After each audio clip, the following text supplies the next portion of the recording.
virtually of this, my lord, Sir Samuel Hoare, one of the unsung heroes, my lord, in the history of Indian partition, but it was he who drafted this. It has no bearing on the main question. Then, my lord, I have reproduced the... Actually, Mr. Solicitor, you may also read section 5. Yes. Because what is the importance of accession? That section 5.1 gives us. Yes, I wanted to read, Just but I thought your lordships may have read. No, kindly come to highlight that 5, because page 7. It shall be lawful. They just read that only that. It shall be lawful for His Majesty, if an address in that behalf has been presented to him by each House of Parliament, and if the condition hereinafter mentioned is satisfied, to declare by proclamation that as from the date therein appointed there shall be united in a federation under the crown by the name of the Federation of India. A. The provinces hereinafter called governors' provinces, which were under the direct British sovereignty or suzerainty, as the case may be, were functioning through the Governor General. Then B. The Indian states which have acceded or may thereafter accede to the Federation, and in the Federation so established, there shall be included the provinces hereinafter called Chief Commissioners' provinces, not the smaller regions, which eventually... The consequence of an accession under the Government of India Act was that then the acceding, they would be united in a federation. In the federation. The key words really in 5 are united in a federation. In a federation. So, that is the first stage of losing sovereignty. The moment you sign accession and it is accepted. But you'll have to at some stage deal with the argument which they have urged that sovereignty itself has an external component and an internal component. External component was lost, internal sovereignty still remained. That's the argument, my lord. We are conscious of that. And, my lord, I'll also bear in mind your lordship's very, very pertinent observation that ends may not justify the means. I'll also show to your lordships the means adopted strictly within the constitutional parameters and as per various judgments of your lordship. But that's, my lord, after, my lord, the factual chronology.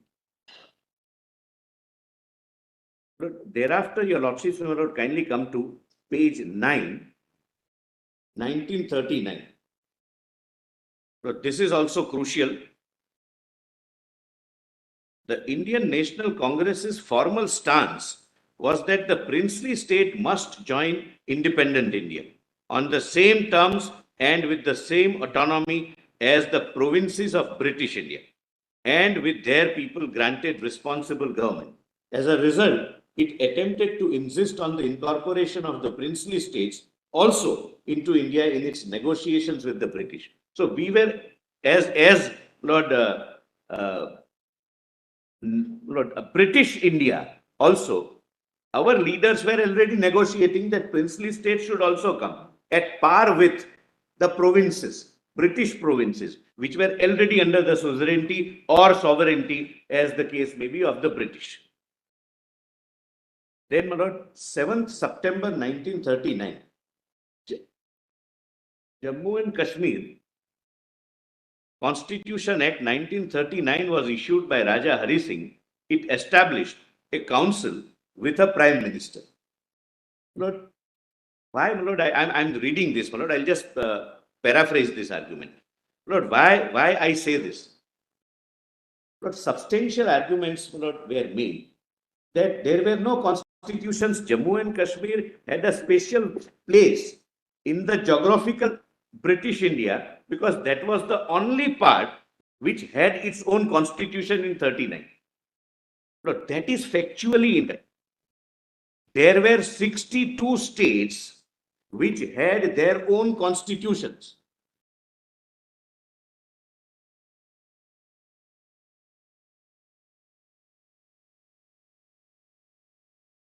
Whether they are named as constitution or any instrument of governance, internal governance.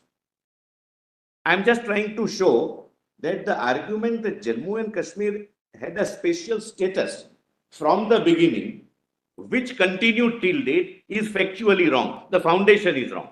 And 286 states were in the process of framing that constitution during this period of late 40s, late 30s, 39 onwards.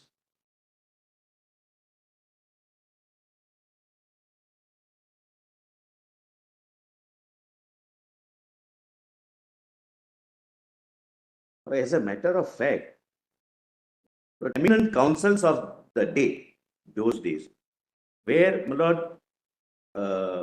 engaged to help the princely states to draw their constitutions. I'm not going into that detail, that's not relevant, but one of the, my lord, when we researched this, Alladi Krishnaswamy Iyer, who was considered to be one of the top ranking councils, was engaged.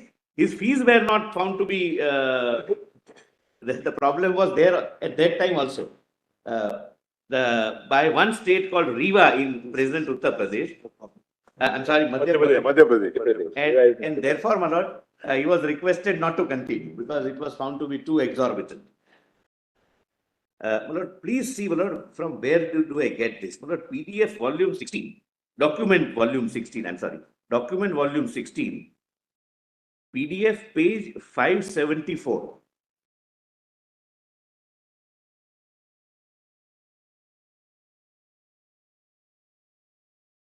Document volume 16.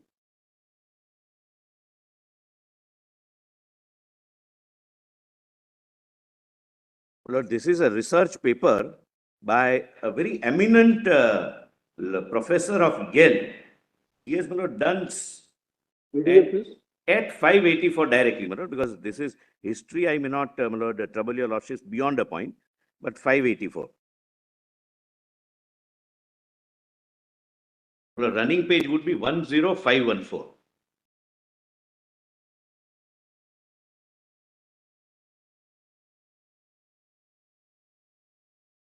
Lord, as a matter of fact, some of them made their constitution and thereafter immediately signed the accession also.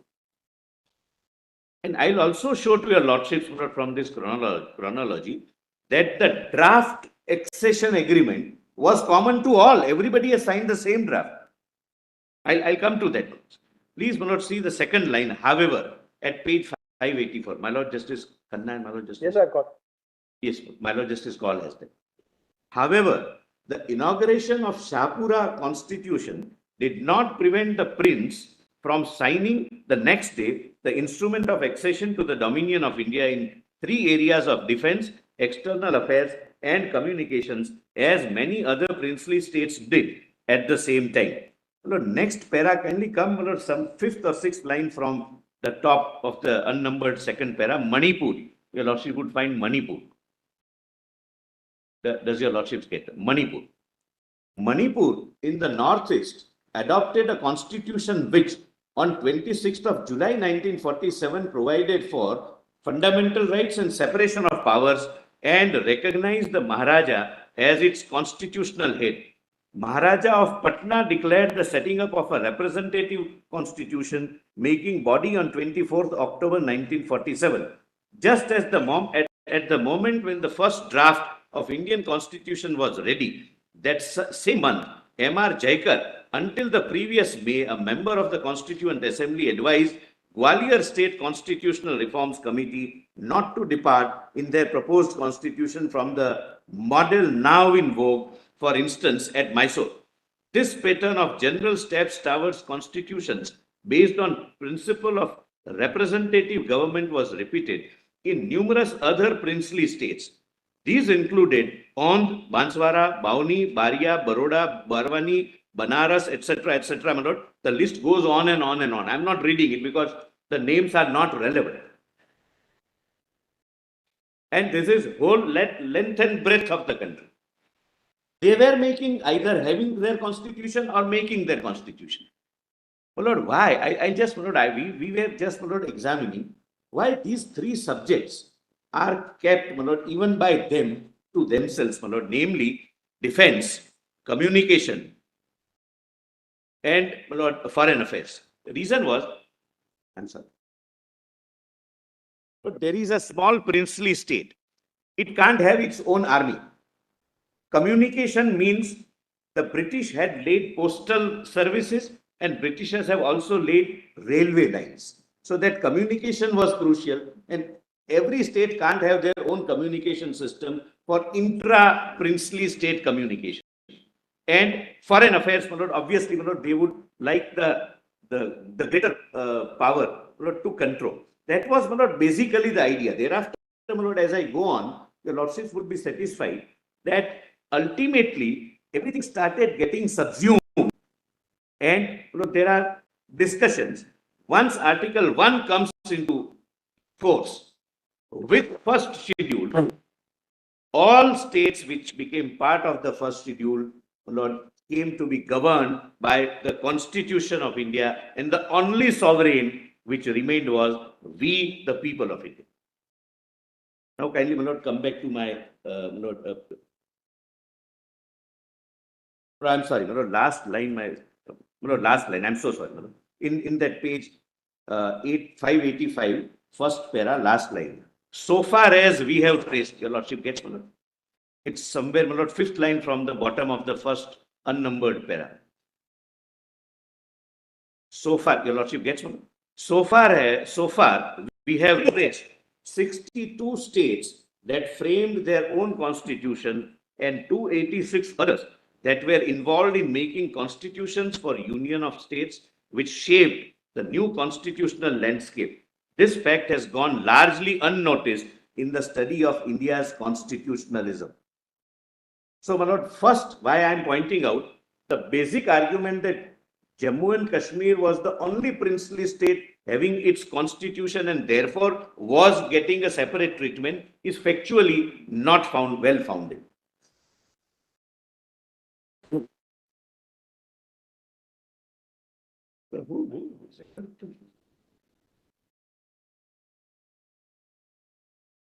Lord, now, your lordship, kindly come to my.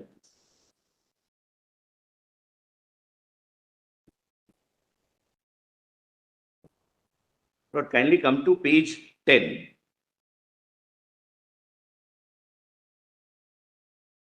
Lord, your lordship, page 10, list of dates. Page 10 starts with Mr. Sibal's note, my lord, which I have quoted verbatim. Then 12th May and 22nd May, your lordships may not, my lord, invest time in that. Kindly come the next date, 16th May, 1946. The cabinet mission planned by the Britishers issued a statement regarding its report. Under paragraph 15.1 and 4 of this statement, the cabinet mission plan recommended that Union of India, which should necessarily deal with defense, foreign affairs, and communication of princely states.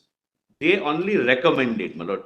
In the note of my learned senior, my lord, it is differently mentioned that it was decided. They only recommended. Lord, thereafter, my lord, page 11. Just a few weeks before becoming the vice president of the interim government, Jawaharlal Nehru clearly stated that no princely state could prevail militarily against the army of independent India. This is, my lord, the first step for unification of the Federation of India, which eventually became Union of India. This is July 46. Then, my lord, 9th December 1946, Constituent Assembly of India was formed. But there is no dispute on this date.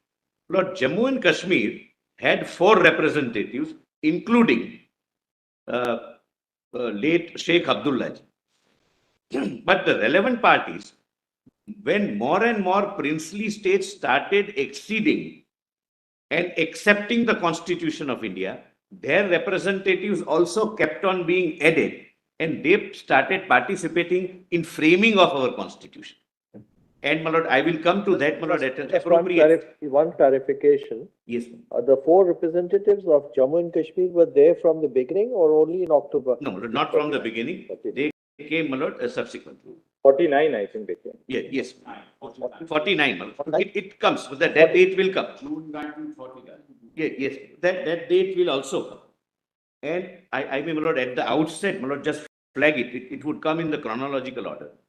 all these states who eventually became part of the Union of India had their differently worded instruments of accession. Some of them have said that taxation would be within our domain only. But thereafter, my lord, as the legislative and the constitutional history progresses, this is how countries are formed. When, my lord, we have more than one federal units, and it's unlike American federalism where they entered into a contract to form the union. We didn't adopt, my lord, that model in a very wise side of our forefathers.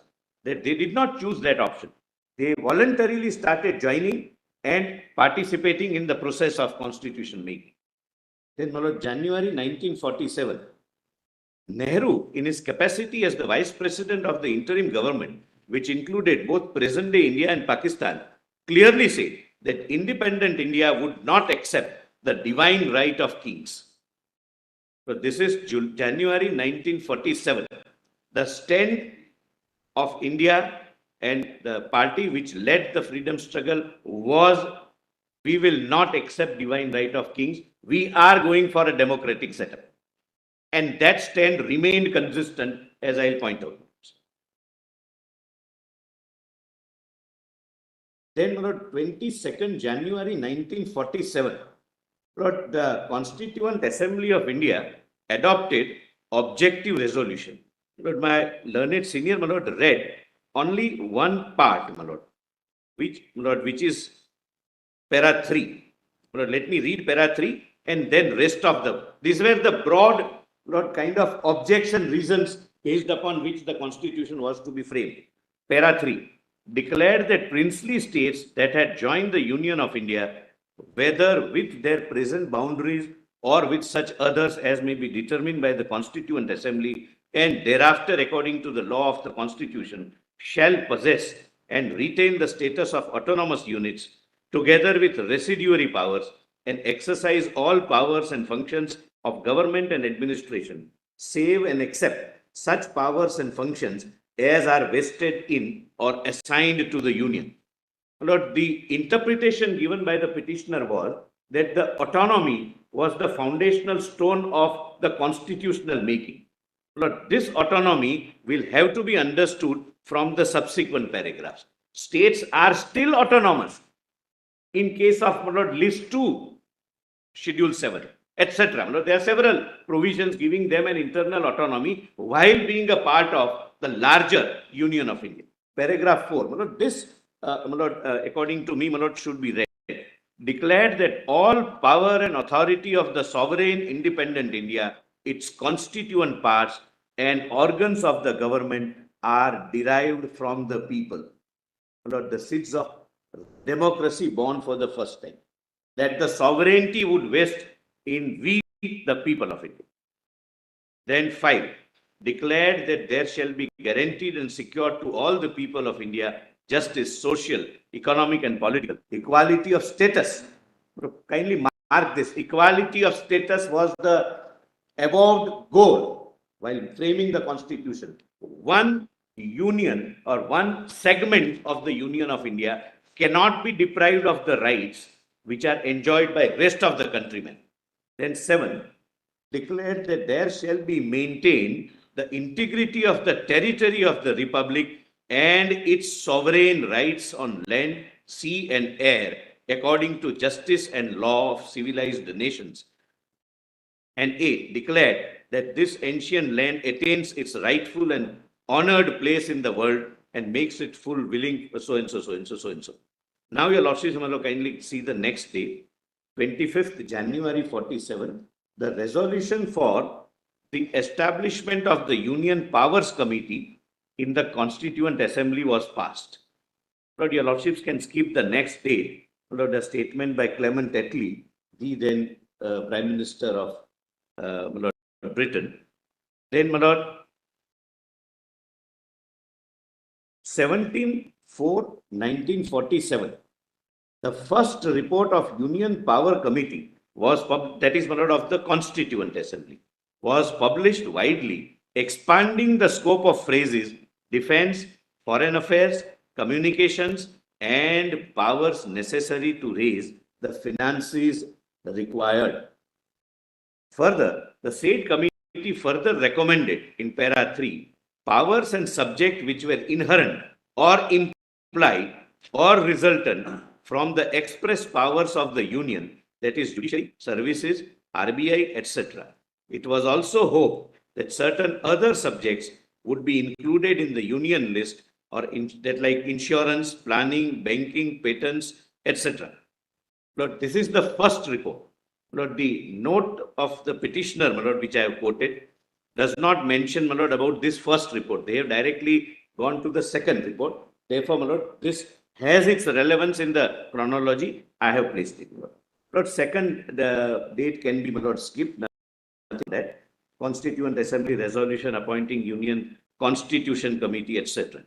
Lord, 3rd June is an important date. 3rd June 1947.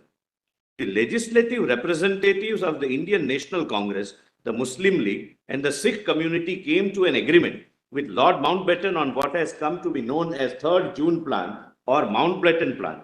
This plan was the last plan for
Lord, all these facts, my Lord, would be necessary as a process of connecting the dots for me to, Lord, persuade your Lordships to reach a particular conclusion. Even otherwise, whichever way, my Lord, your Lordships would like to ultimately decide, these facts would be relevant, my Lord. Therefore, my Lord, I am placing only those facts which are relevant, my Lord, to the issue. Lord, now Mountbatten Plan comes. This is the only plan, Lord, for independent India, Lord, last plan. The British government proposed a plan announced on 3rd June. Lord, I'm sorry, Mr. My learned senior, Mr. Dwivedi points out that this resolution, which I say, Lord, objective, Lord, was thereafter passed, framed and placed before the Constituent Assembly in 46, which was approved by the Constituent Assembly. And the preamble, my Lord, draws inspiration from that one. The Lordships have seen the words. There was a lot of discussion also on that. Yes. Objective resolution. Yes, my Lord. It was proposed by Pandit Jawaharlal Nehru. Yeah. On 13 December 46. 46. Dr. Ambedkar criticized a lot about that. Yes. He said that there are many things which are missing in what we have promised. My Lord, as a matter of fact, the first letter of Dr. Ambedkar, while introducing the draft constitution, makes a very interesting reading. No, his speech of 4th of December 1948. Yes. Lord, when we go through the Constituent Assembly debates of India, Lord, we really feel as citizens that we were in safest of the hands. Lord, now this proposal contains, Lord, these principles. Principle of partition of British India was accepted by the British government. Then second, successor governments would be given dominion status, autonomy and sovereignty to both countries, that is India and Pakistan. Then fourth and fifth is relevant. Both can make their own constitution. And fifth, princely states were given the right to join either India or Pakistan. Princely states had no option to remain independent under this plan. It comes thereafter in 1947 but Lord Mountbatten advises the Crown of the Chamber of Princes that it's not viable for most of you. You can't survive as independent units. But in this plan, they could join either Pakistan or India, depending upon several factors, but mainly the factor of geographical proximity. For example, hypothetical example, Delhi can't join Pakistan because of the land route not being available, etc. Now, my lord, next date, 27 June, your lordships may, my lord, skip, June 47. After the announcement of June 3rd plan, Lord Mountbatten spent 4 days discussing the situation of Jammu and Kashmir with the Maharaja of Jammu and Kashmir and clearly explained that independence of Jammu and Kashmir was not a feasible option. Then Viceroy, 13th of June 47, Viceroy Mountbatten invited Nehru, Sardar Patel, Acharya Kriplani, Jinnah, Liaquat Ali Khan, and Sardar Abdul Nishtar and Sardar Baldev Singh to attend an informal meeting to discuss the problem of the states. Lord, I may not read the whole. The purpose was that you create one separate department which would deal with integration of states. That was, my lord, the States Department, and the first secretary was Mr. V.P. Menon. My lord, this function under Sardar Patel. V.P. Menon was the first secretary, and he has written 2 books, my lord, as your lordships were told, on a request from Sardar Patel that you document it. You are the first person, yours have the first-hand information, and he has written both the books without being judgmental or without giving his value judgment. He has narrated the facts as he witnessed. Most of the documents are also signed by him. Letters are also signed by him. He had taken part in several negotiations also with princely states. Then, my lord, your lordships can skip 15th June 1947, Congress Working Committee. My lord, the same continued that will not accept divine rights of princely states. We are going for democracy. And, my lord, they rejected specifically the concept of paramounts. The Congress was dealing with this issue and negotiating with the Britishers and with, my lord, princely states. Then 17 June 47, Nehru wrote to Mountbatten stating that Kashmir was of first importance to India as a whole and specifically as a great strategic importance of that frontier state. We were conscious, my lord, from that day. Then, my lord, 18th June, Mountbatten urged on the Maharaja and the then Prime Minister of Jammu and Kashmir, Sri Kak, not to make any declaration of independence. He also pressed them to take measures to ascertain the will of their people and to announce their intention to send representatives to one constituent assembly or the other, that is Pakistan or India. The State Department, he told them, were prepared to give an assurance that if Kashmir joined Pakistan, this would not be regarded as unfriendly by the government of India. The Maharaja allegedly replied to the same by stating that he would never accede to Pakistan, as they were setting up a theocratic state. Mountbatten pointed out the dangerous situation in which Kashmir would find itself if it did not have the support of one of the 2 dominions after 15th August. Well, this is by Narayani Basu and V.P. Menon's book. Well, they have reproduced. Well, we have Lord Narayani Basu was, I think, granddaughter of V.P. Menon, and a very seasoned bureaucrat, subject to correction. The second part is subject to correction. Then, my lord, the State Department is formed.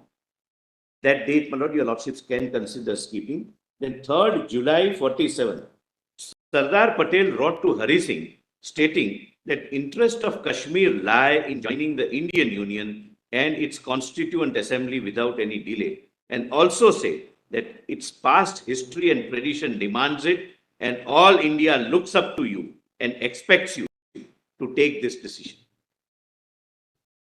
At this juncture, India was not a contiguous whole, and princely states were scattered across the length and breadth of the territory of the country. Then 5th July 47, department as the State Department was a part of the Ministry of Home Affairs headed by Sri Sardar Patel, came into being, and Sardar Patel issued a statement as under. Lord, please see, my lord, page, my lord, 16, your lordships can directly come to, and only the highlighted part, my lord, so that I'm not, my lord, investing your lordship's time more. I have few words to say, my lord, your lordships have. See, my lord, we have dealt with every princely state in a democratic manner, and everyone has voluntarily come, including Jammu and Kashmir, as I will show, my lord, further. I have a few words to say to the rulers of Indian states, amongst whom I am happy to count many as my personal friends. It is the lesson of history that it was owing to her political fragmented condition and our inability to make a united stand that India succumbed to successive waves of invaders. Our mutual conflicts and interns, quarrels and jealousies have in past been the cause of our downfall and our falling victims of foreign domination a number of times. We cannot afford to fall into those errors or traps again. We are on the threshold of independence. Then, my lord, again the highlighted part. But there can be no question that despite this separation, a fundamental homogeneous culture and sentiment reinforced by compulsive logic of mutual interest would continue to govern us.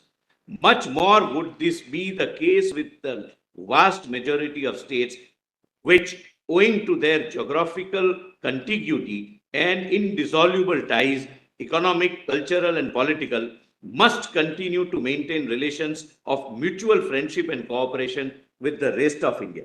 Lord, please, my lord, come to next page, my lord, 17, highlighted and bold part. My lord, I am skipping something which is in the same breath, my lord, same line the my lord Sardar Patel says.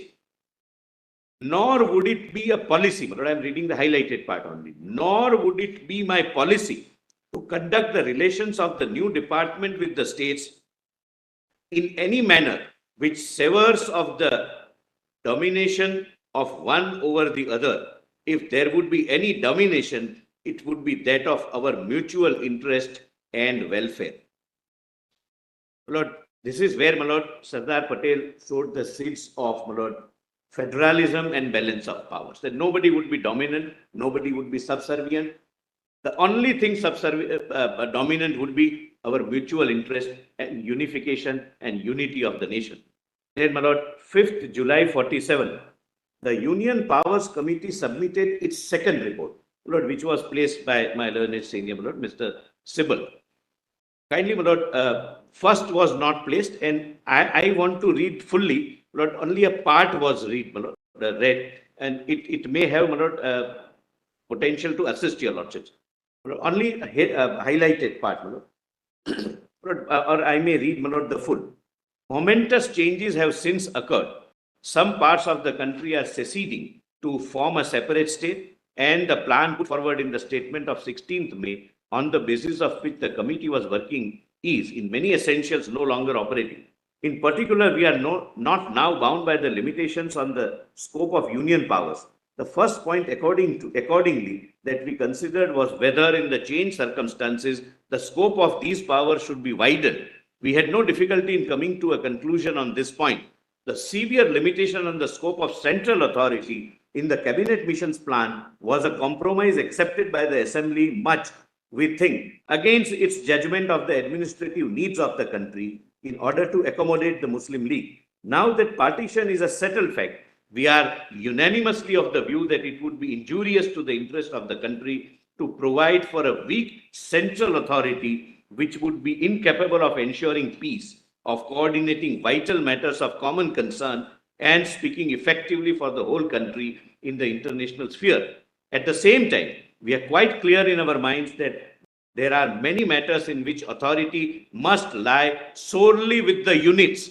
My lord, stronger center, but federal structure. My lord, therefore, we say it's more unitary than federal or more federal than unitary. My lord, that is the first rule. Units, and that to frame a constitution on the basis of a unitary state would be a retrograde step, both politically and administratively. We have accordingly come to the conclusion, a conclusion which was also reached by the Union Constitution Committee, that soundest framework for our constitution is a federation with a strong center. In the matter of distributing powers between the center and the units, we think that most satisfactory arrangement is to draw 3 exhaustive lists on the lines followed in the Government of India Act 1935, that is, federal, provincial, and concurrent. Lord, appendix to this report, my Lord, please see the note. The appendix to this report had a union list with a wide array of subjects, that is 87 in total, my Lord. Now we have 97, my Lord. Now, my Lord, kindly come to, my Lord, the next date, 10th July 1947. So this is a very important statement made on the floor of British Parliament by Clement Attlee, the then Prime Minister of India.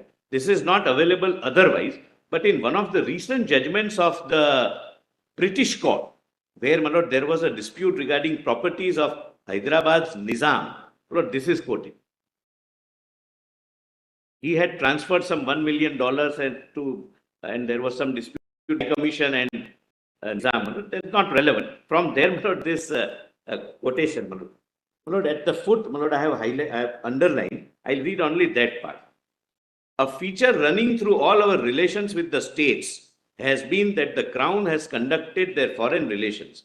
They have received no international recognition independent of India as a whole. With the ending of the treaties and agreements, the states regained their independence. They had treaties with British government with regard to communication in terms of postal, railways, etc. Everything was come to an end. But they are part of geographical India, and their rulers and peoples are imbued with a patriotism no less great than that of their fellow Indians in British India. It would, I think, be unfortunate if, owing to the formal severance of their paramountcy relations with the Crown, they were to become islands cut off from the rest of India. The termination of their existing relationship with the Crown need have no such consequences. Underline, it is hope of His Majesty's government that all states will, in due course and their appropriate place within one or other of the new dominions within the British Commonwealth, but until the Constitution, etc., I can skip that. Lord, the position was clear that princely state became independent technically, but not viable independent units. Lord, may I start at you?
issues about filing, office. So I just, with them, and it took time. Substantial, my lord, Our own members of the bar who have some, they are responsible to the clients. Yeah. Of course. I was on page 21. I can, my lord, again reiterate my assurance. Yeah. Whatever may not be necessary for your lordship's perusal, I am skipping it. Why keeping it there, my lord? But page 21, 1947. This would be, my lord, another landmark. Therefore, I must, my lord, bring to your lordship's notice. Under section 9 of the Indian Independence Act, the Governor General of India issued India within bracket Provincial Constitution bracket over Order 1947. What I have quoted is section 6. Section 5 I have not quoted. I just paraphrase it. It merely defined the territories and included within it the exceeding states also, exceeding states. Your lordships can, my lord, have a note. Page. Volume 12, my lord. Document volume 12. PDF page 103. PDF page 21, I think. I'm sorry, your lordships are asking about the page of the note. Yes. Page of the note, page 20 or 28? 21. 21, I'm sorry. Page 20, my apologies. I thought your lordships are on. The line.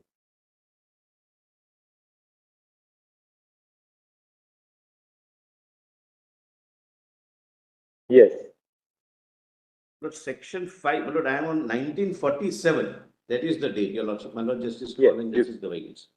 Under section 9 of the Indian Independence Act 1947, the Governor General of India. So 1 second. Chiranjeevi आपको नहीं मिला ये? No, I'm sorry, my lord. My note. My apologies, my lord. I should have been clear. My note, which your lordships would find respondents' conjoint written submissions. Volume 3, my lord.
Please, sir.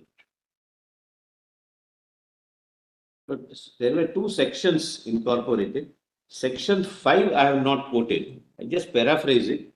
It defined territories and included within the term territories exceeding states also. Order of 1947. Please see, my lord, 1. May I, my lord?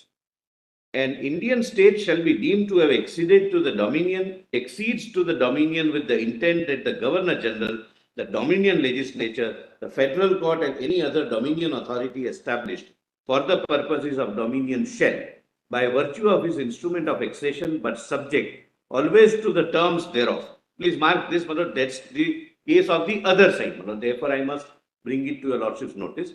And for the purposes only of the Dominion, exercise in relation to the state such functions as may be vested in them by order under this act, and assume the obligation of ensuring that effect is given within the state to the provisions of this act so far as they are applicable therein by virtue of the instrument of accession. Now, 2. This is important, and this was common, my lord, obviously for all who wanted to exceed or have exceeded. An instrument of accession shall specify the matters which the rulers accepts as matters with respect to which the Dominion Legislature may make laws for the state and the limitation, it should be the limitation, there is The a limitation. typo, and the limitations, if any, so which the power of the Dominion legislature to make laws for the state and exercise of the executive authority of the Dominion in the state are respectively to be subject. But this is my submission and my reading, but an attempt to ensure that unification becomes as difficult as possible because everyone were permitted to put their own terms and conditions. That if you are a princely state, you can accede, but subject to the terms and conditions. And see how beautifully the founding fathers of our constitution dealt with that situation, unified the nation, and the ultimate result was Article 1. Actually, this was intended to create a sense of confidence in the princely states. You are not losing everything. You are acceding to the union, but we are giving you the ability to have reservations in your instrument of accession, by virtue of which you will retain certain subjects to yourself, or you will accept the jurisdiction of the federal legislature, the Dominion legislature, subject to some restrictions which you can yourself impose. So that you have that option. We must also put ourselves at that point of time. The Union of India wanted these princely states to come into the fold. But at the same time, we gave them that assurance that you can today decide that you will give only certain subjects to the Dominion legislature. That can be, I think, a better way of reading it. And that's why, Sardar Patel says that the basic theme, the underlining theme would be mutual interest and welfare. Just as an aside, these instruments of accession, the draft, was there a model draft? Yes, that is coming. And that was prepared by the Department of States, or who prepared that draft? That is next day. Right. That is next day. And that was common for all. Not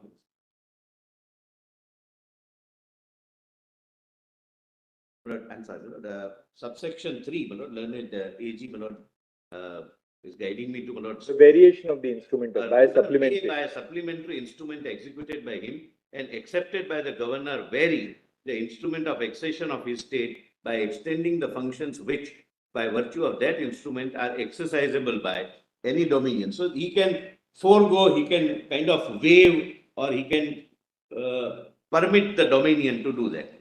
Then Lord Mountbatten, speaking to the Chamber of Princes as Crown Representative on 25th July, negotiating committee constituted of 10 rulers and 12 ministers of princely states. This apparatus had in fact been decided on after heated political debate. Full statement at so and so. I am not reading it, but note, in this process, a model draft of instrument of accession was made. This draft is signed by all princely states of Jammu, and Jammu and Kashmir has not signed any instrument of accession, either special or having any different version at this stage. Now, India attained independence. So, Your Lordship would like to see the draft, that would be. No, that's okay. That's all right. It's not. We need not break the flow. Page 23. After 15th August 1947, after independence, Lord Ismay, on the recommendation of Lord Mountbatten, went to Maharaja of Kashmir to persuade him to choose one of the dominions. Then 27 September 47, Nehru wrote to Sardar Patel claiming that the Pakistani strategy is to infiltrate Kashmir now and to take some big action as soon as Kashmir is more or less isolated because of coming winter. Nehru had anticipated. And these words proved to be prophetic. This, in fact, happened, and as it is pointed out subsequently. Then Pakistan continued hit and run border raids in Kashmir. Then 2nd October 47, Sardar Patel writes to Hari Singh, stating that Sheikh Abdullah will be coming to Delhi shortly, and we shall endeavor to reach a sensible solution to the difficulties you have from that quarter. So that is, the quarter means the Sheikh. That you have some problem which are flagged by Sheikh Abdullah ji, so we will sort it out. Then Your Lordships would find 1510-1947, Meher Chand Mahajan, he was the Prime Minister of the then Kashmir, and incidentally, he became a judge of federal court and eventually sat in this court as a Chief Justice of India.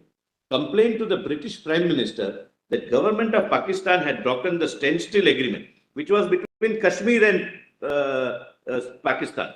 And the whole of state border from Gurdaspur to Gilgit was threatened with invasion, which had already begun in Punj. Then government of Jammu and Kashmir sent a protest letter to the Governor General and the Prime Minister of Pakistan against breaches of the standstill agreement and the continuous raids. Then, your lordships can skip this.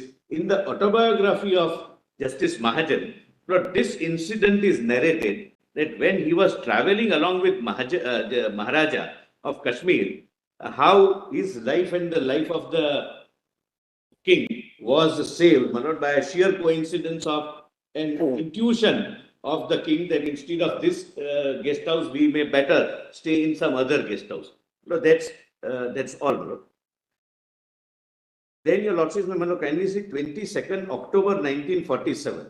All-out invasion of Jammu and Kashmir started, consisting allegedly of local tribesmen.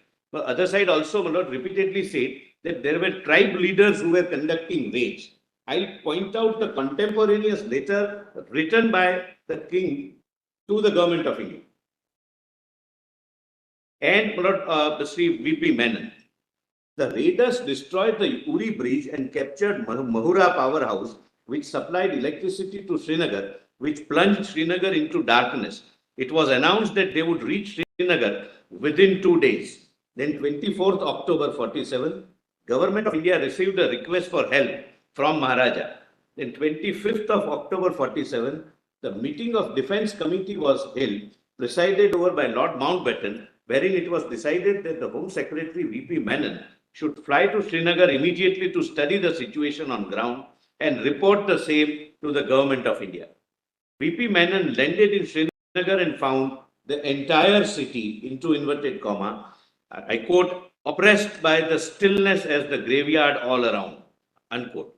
Sri Menon met the PM of Jammu and Kashmir, Sri Maherchand Mahajan, who appraised Sri Menon to the perilous situation and pleaded the Government of India to come to the rescue of the state. Then 26th October 47, the next morning Sri Mahajan called Sri Menon that there were rumors that raiders had reached Srinagar. Sri Menon and Sri Mahajan flew back to Delhi. Sri Menon went straight to the meeting of the Defence Committee and reported the impressions of the situation and pointed out the supreme necessity of saving Jammu and Kashmir. It was pointed out by Lord Mountbatten that till the time Jammu and Kashmir does not accede to India, it would be improper to move Indian troops, and accession would be the only basis which would rightfully give the right to Indian forces to retaliate against the invasion of Kashmir. After the meeting of the Defence Committee, Sri Menon and Sri Mahajan flew to Jammu and woke up the Maharaja and informed him of the developments that had taken place in the Defence Committee meeting. Maharaja desired to accede, reiterated his request for military help, and further informed his intention to set up an interim responsible government. Then your lordships may kindly come to this letter sent by, contemporaneous letter sent by the king to Sri Menon, that is volume 1, document volume 1, page 7. This would be relevant for your lordship's assistance.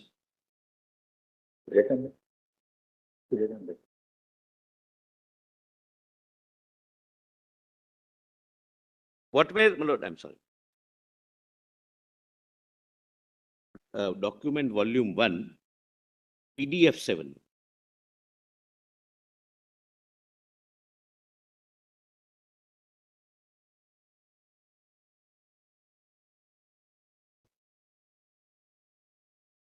We've actually read this letter where the Maharaja says that, he had not decided whether to be independent or join the Dominion. Was the only part which was read, I would like your lordships to read, at page 8, 2 paragraphs, which were not. Yeah, he refers to the mass infiltration and other things. Kindly see the first. The mass infiltration tribesmen drawn from the distant areas of northwest frontier coming regularly in motor trucks using Manshera Muzaffarabad road and fully armed with up-to-date weapons cannot possibly be done without the knowing of the provincial government of Northwest Frontier Province and the government of Pakistan. In spite of repeated requests made by my government, no attempts have been made to check these raiders or stop them from coming to my state. The Pakistan radio even put out a story that a provisional government has been set up in Kashmir. The people of my state, both the Muslims generally, have taken no part at all. With the conditions obtaining at present in my state and to great emergency of the situation as it exists, I have no option but to ask for help from the Indian Dominion. Naturally, they cannot send the help asked for by me without my state acceding to the Dominion of India. I have accordingly decided to do so, and I attach the instrument of accession for acceptance by your government. The other alternative is to leave my state and my people to freebooters. On this basis, no civilized government can exist or be maintained. The alternative I will never allow to happen as long as I am the ruler of the state and I have life to defend my country. So this letter is taken by Mr. Menon to Sardar Patel, and the Maharaja said that he had instructed his ADC that if Menon comes back, well and good. That means, everything is according to plan. Otherwise, he said, shoot me when he told his ADC to shoot him dead when he's asleep, he said. He said, if he comes back, don't wake him up. Don't wake me up. Otherwise, if he doesn't, then shoot me, because I would not like to be shot by the enemy forces. That was that's how, my lord, beautifully sent later, my lord. So long as there is a life in me, I'll defend my people. Now, my lord, I am coming back to page 26, my lord. Yes, Surekha, now. The second, my lord, this is accepted. The instrument of accession is accepted. Then 27th October 1947. Your lordships have page 27. Yes. Second date, 27 October 47, a Herculean airlift operation of Indian troops was carried out in order to carry out the rescue operations in Jammu and Kashmir, which we continued till 2019. Now it has stopped. Possibly the only provision which is not only mentioned to be temporary, but has been understood by all subsequent parliament to be temporary, has managed to continue for 75 years. The moment Jinnah heard that India has accepted Jammu and Kashmir accession and Indian troops had been airdropped into Kashmir, he gave orders to General Gracie, acting Commander-in-Chief. General Gracie represented his inability to issue any instruction without approval of the Supreme Commander. Field Marshal so-and-so informed Jinnah that considering the fact that Jammu and Kashmir had signed an instrument of accession, it would not be possible for British officers serving in Pakistani army to enter Jammu and Kashmir. Thereafter, Jinnah invited Nehru to Lahore to discuss the Kashmir problem. Lord, now how, Lord, this is averted. Lord, the diplomacy at its best. Mountbatten was eager to accept the invitation and Nehru was inclined to agree with Mountbatten. However, Sardar Patel was strongly opposed to the proposition on the ground that Pakistan was the aggressor in this case and India ought not to follow the policy of appeasing the aggressor. As there was a difference of opinion between Nehru and Patel, the matter was referred to Gandhiji. Gandhiji called Nehru, Sardar Patel and Sri Menon to Birla House. During the discussion, it was found that Nehru was running a high fever and his going to Lahore was out of question. It was decided that Lord Mountbatten should go alone. V.P. Menon writes this without any value judgment, without giving his personal views or comments, as a fact as it happened. Sometimes high fever is also an act of diplomacy. Yes, it is, and it was in this case. Yes, it was a diplomatic illness, and it was required in the interest of the country. Absolutely right.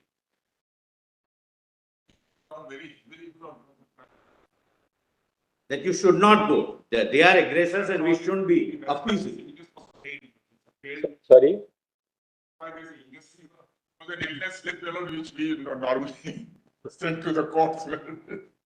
It was a something like that. Not 5 days. That's what my lieutenant is trying to. He was ready to go to Pakistan. the cabinet was put down that it can't be that they are aggressor and our prime minister goes crawling to Lahore to meet Jinnah. So now please see, 16/12/1947, Sardar Patel, I am at page 27, last date on that page. Sardar Patel issued a statement.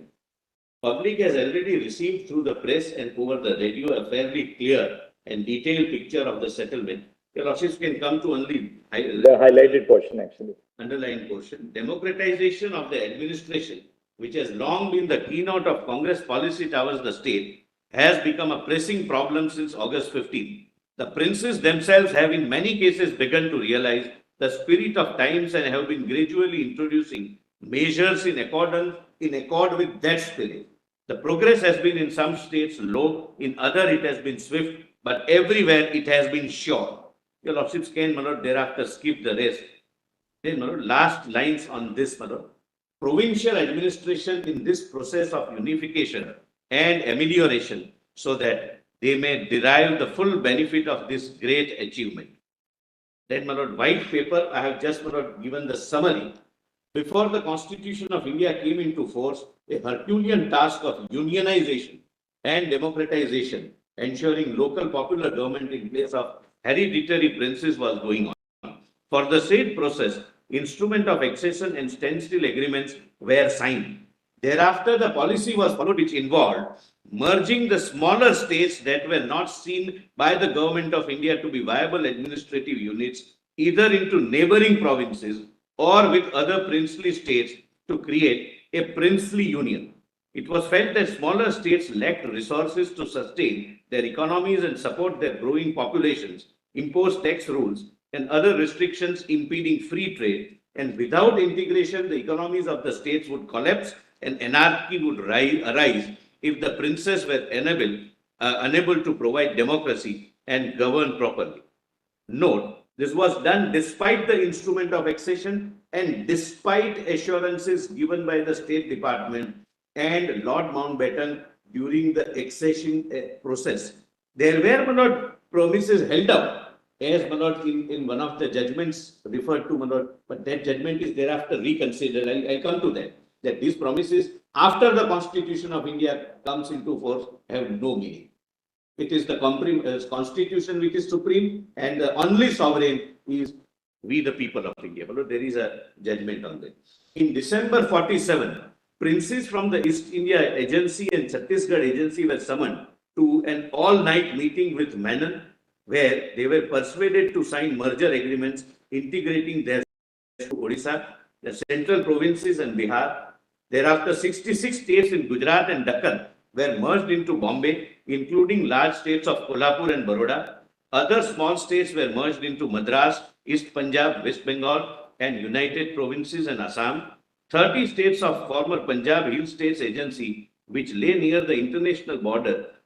Similarly, this continued to happen depending upon the geographical situation, but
I'm not reading the examples, but there is one example, my lord, which is very, very striking example. But there were many of this kind.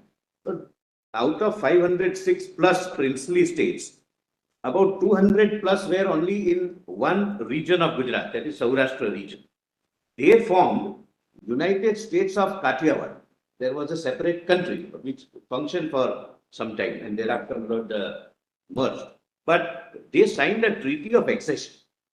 Kindly have a look at the Treaty of Accession, page 30. The revised Treaty of Accession, revised Instrument of Accession. The purpose of my showing is this. Like Jammu and Kashmir, every princely state had put their own conditions.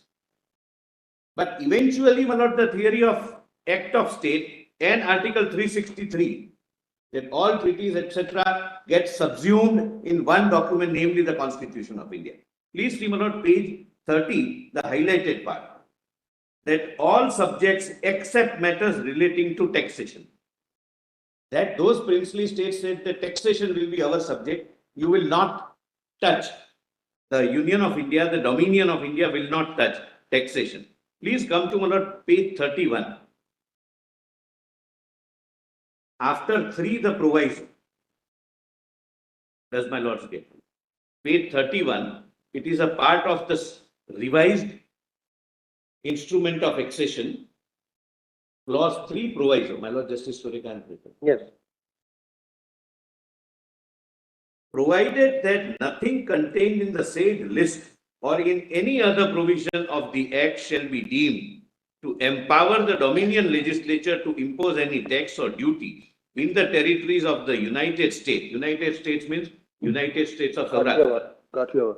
Or to prohibit the imposition of any duty or tax by the legislature of the United States in the said territories. Please come to page 32. There are 2 clauses. This is to show every state had put their conditions. 7. Clause 7. This is again part of the revised Instrument of Accession. Nothing in this instrument shall empower the Dominion legislature to make any law for the United States authorizing the compulsory acquisition of land for any purpose but subject the Dominion for the purpose of a Dominion law which applies in the United States deem it necessary to acquire any land. The Raj Pramukh of the United States shall, at the request and at the expense of Dominion government, acquire the land, or if the land belongs to the United States, transfer it to them on such terms as may be agreed or in default of agreement determined by an arbitrator, so and so, so and so. Well, till the princely state remained, even after independence, they were called Raj Pramukhs. Even after the federal units, namely the states. Until the 1956 amendment. 56. When the Raj Pramukhs were abolished and you had the governors. Became the governors, not the princely state. But 8. Nothing in this instrument shall be deemed to commit the United States in any way to acceptance of any future constitution of India. This is not in Jammu and Kashmir. It is reverse. But they say, I am not admitting that I will accept the future constitution of India in any way to acceptance of India or to fetter the discretion of the government of United States to enter into agreements with the government of India under any such future constitution. The only difference was that this constitutional history led to the ultimate integration in every sense of the other states like Kathiawar, Saurashtra, Baroda. They didn't follow the 370 route because for J&K, the constitution decided to go to 370. The other states, there was no provision like 370. They merged and they were integrated completely. They accepted list 1, they accepted list 3, they accepted the ultimate dominion powers, executive and legislature of the Dominion of India. I am just showing this with a view to make one point, that a stand which is now being taken and which has been taken, that we had a special feature and therefore we were given a special treatment, and therefore this provision is kind of a privilege given to us which can never be taken away. But I'm just trying to show that there were many similarly situated princely states They had also put their conditions, but eventually they subsumed themselves with the Union of India because of the Act of State Doctrine and because of Article 363 and Article 1. But they came into the Indian Union as a volition. Correct. They joined voluntarily. I mean, we take it as Good. voluntarily. It may have been a little bit of persuasion. It may have been whatever. Real politics. Yes, obviously. Acceptations are made. Obviously, no difficulty.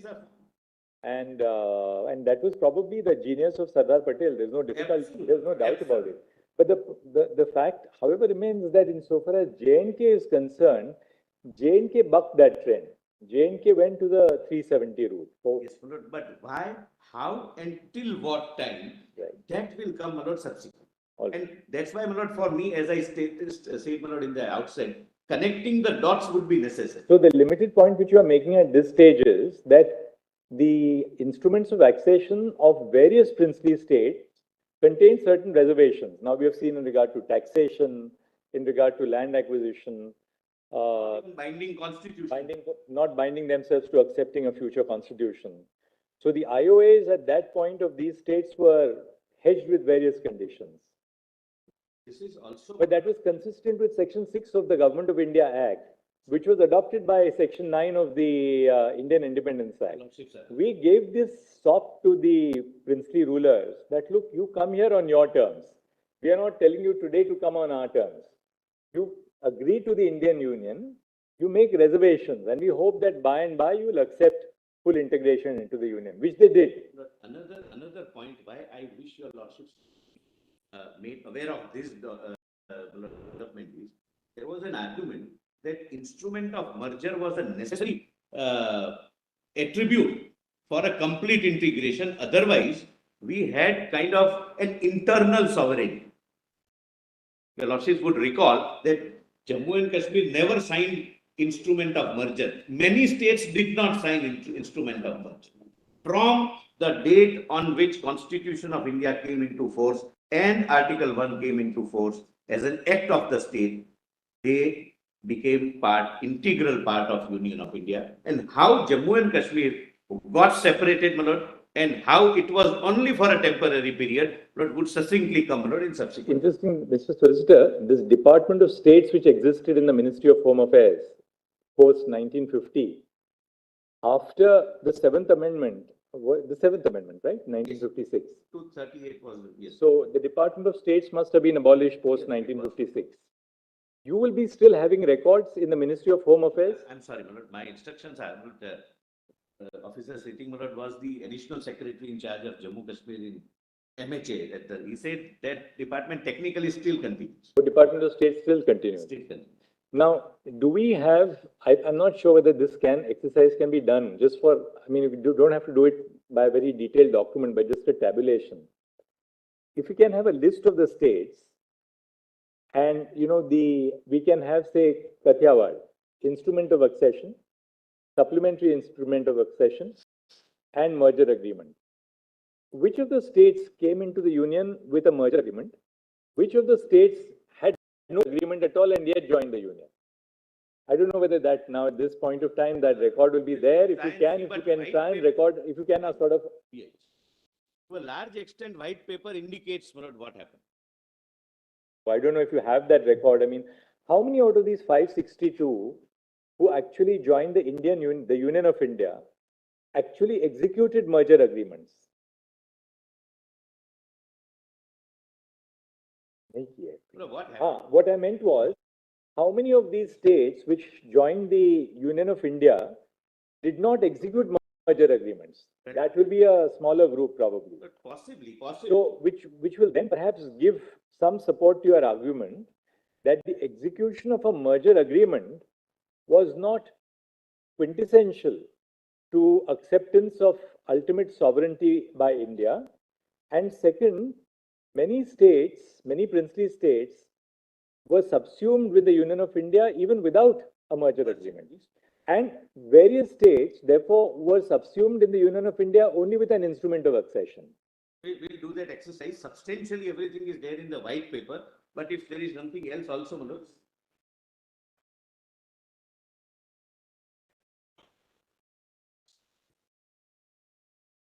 all 562 states, not India. What happened was there were small little principalities, small nawabs.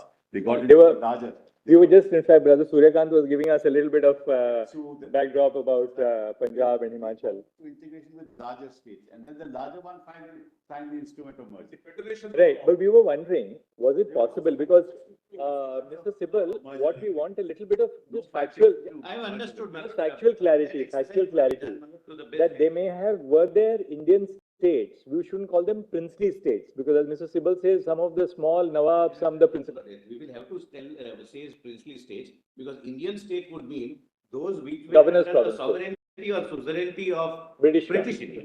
That's how it has. They were the always been governor's there. provinces. That's No, but we just want to know this, We will, my lord, undertake. again, to sort of repeat two things. Which were the states which accepted completely to be subsumed within the Union of India without merger agreements, and followed only the IOA course and straight came into the Union of India? No such instance, with respect. The white paper which is part of the record. White paper issued by Sardar Patel. I will not formulate Give it. the I have understood the question. Let me not.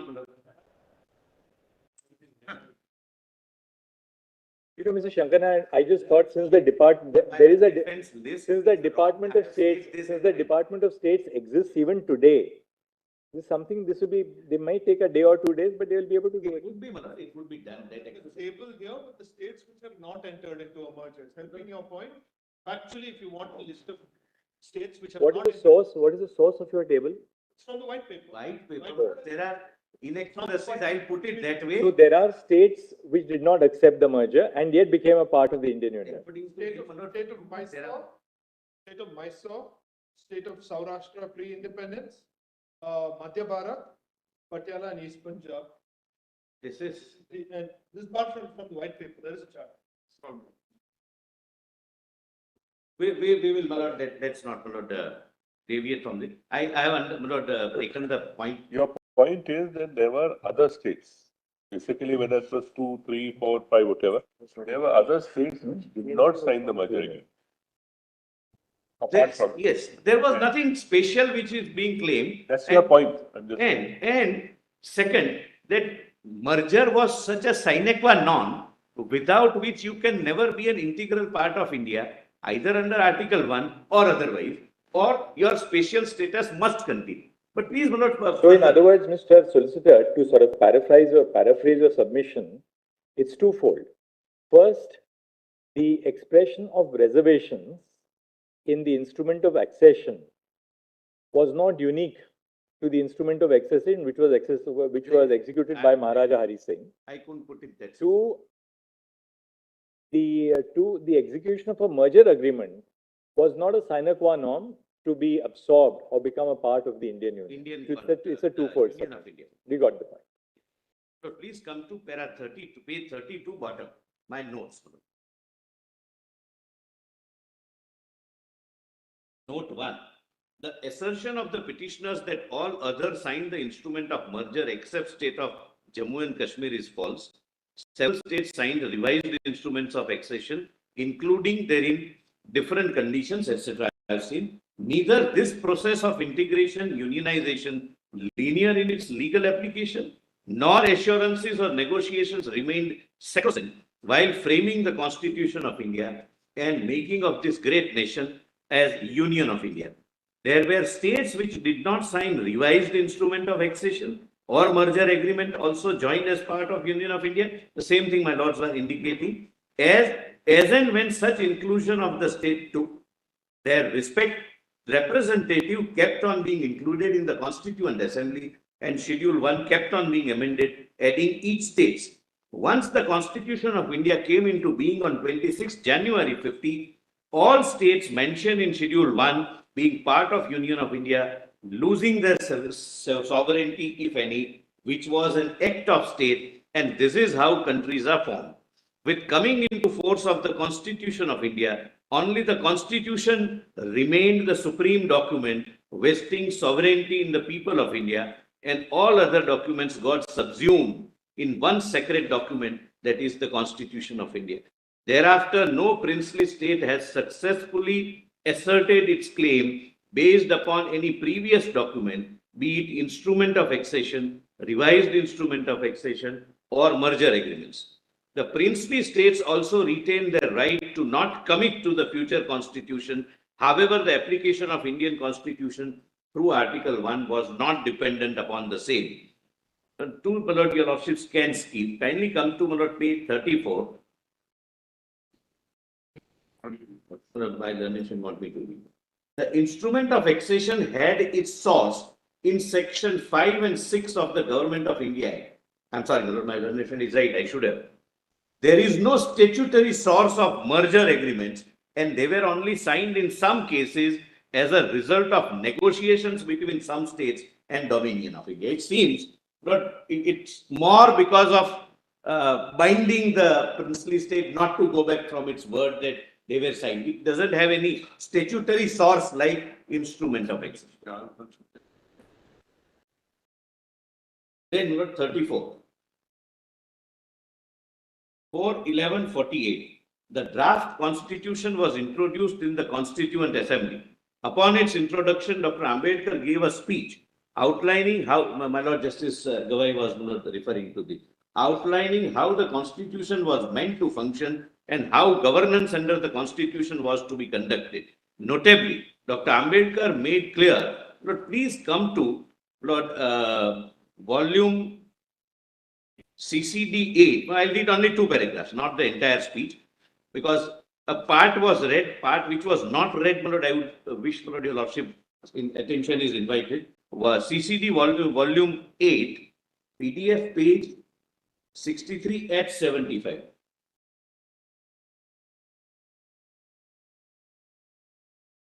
Documents volume? 8.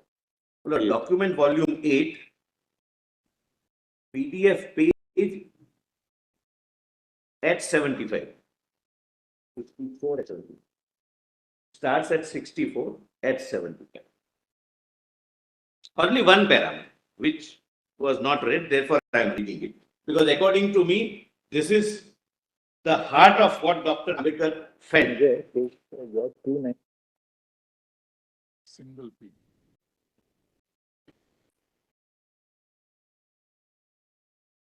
2936. 2936, yes, my lord, running page 2936. Lord, unnumbered second para, some critics, your lordships have. Some critics have taken objection to the description of India in Article 1 of the draft constitution as a union of states. It is said that the correct phraseology should be a federation of states. It is true that South Africa, which is a unitary state, is described as a union, but Canada, which is a federation, is also called a union. Thus, the description of India as union, though its constitution is federal, does no violence to usage. But what is important is that the use of the word union is deliberate. I do not know why the word union was used in the Canadian Constitution, but I can tell you why the drafting committee has used it. The drafting committee wanted to make it clear that though India was a federation, the federation was not the result of an agreement by the states to join in a federation, and that the federation not being the result of an agreement, no state has the right to secede from it. The federation is a union because it is indestructible. Though the country and the people may be divided into different states for convenience of administration, the country is one integral whole. Its people a single people living under a single imperium derived from a single source. This is the heart and soul of Article 2. There is also a reference in his speech of 25th of November 1949. Yes, one last closing. Last speech. He says that our constitution is unique. It is federal at the same time unitary. It is, my lord, it will come, my lord, in the chronology. This speech of Dr. Ambedkar also lays bare the distinction between a constituent assembly and parliament. At bottom of that page. Yes, but that was read by Mr. Sibal, Yeah. therefore I missed. I can go to that. No, that's right. But Lord, this was not read. So I'm not repeating Yes, what was read. Lord. absolutely. That's the Yes, intention. absolutely. Then your lordships may, my lord, come to the date 16th June 1949. Sheikh Abdullah joins the Constituent Assembly alongside three other representatives from the state of Kashmir, namely Mirza Muhammad Afzal Beg, Maulana Muhammad Saeed Masoodi, and Motiram Bagda. Now, my lords, may kindly see the territorial integration. Lord, this is a part of the white paper. Mr. Sibal, my lord, read up to a particular point. I would like your lordships to read further. Therefore, I have quoted in full. Territorial integration. One of the important consequences of the adoption of the new constitution. Does your lordships get, my lord? Yes, sir. 35, I'm reading. One of the important consequences of the adoption of the new constitution is completion of the process of territorial integration of the states. The states geographically contiguous to the dominion of India as they existed before the Constitution of India became operative could be divided into two main categories. One, the exceeding states, and two, the non-exceeding states. There were only two non-exceeding states, namely Hyderabad and Junagadh. The exceeding states could be subdivided into the following groups. A, states which were not affected by the process of integration and continued as separate units, i.e. Mysore and Jammu and Kashmir. This was read by the Learned Council. B, union of states. C, centrally merged states. D, provincially merged states. And E, Khasi Real Estate Federation. Please read, my lord, further. This, my lord, I think required to be read. Under the new constitution, all the constituent units, this is new constitution, Article 1, Schedule 1. Under the new constitution, all constituent units, both provinces and states, the later term includes non-exceeding states, have to be classified into three classes. That is Part A states, which correspond to the former governance provinces, directly under sovereignty or suzerainty. Part B state, which comprises the unions of states and the states of Hyderabad, Mysore and Jammu and Kashmir. And Part C states, which correspond to the former chief commissioners' provinces, which became UT thereafter. The new constitution effects the territorial integration of states by means of twofold process. Firstly, Article 1 of the Constitution defines the territories of India to include the territories of all the states specified in the first schedule, including Part B states. This is an important departure from the scheme embodied in the Act of 1935, in that while Section 311(1) of that Act defined India to include British India together with all territories of Indian rulers, the Act did not define territories of Indian Federation.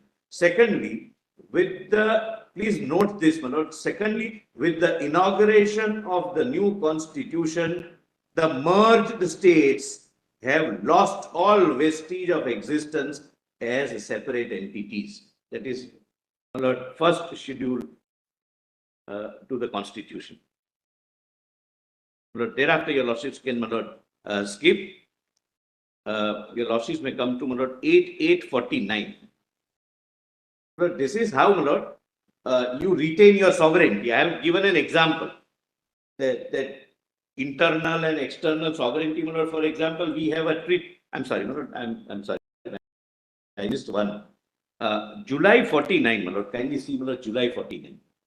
Note by the Ministry of States regarding the Indian states, it was specifically noted that Jammu and Kashmir would be treated as a part of Indian territory. Please read only first para.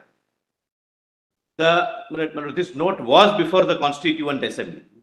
We have checked it. The government of India have considered the matter in its various aspects and are of the opinion that in view of the present peculiar situation in respect of Jammu and Kashmir state, it is desirable that the accession of the state should be continued on the existing basis till the state could be brought to the level of other states. Idea was prevailing situation then, not instrument of accession or lack of merger, etc. The prevailing situation then.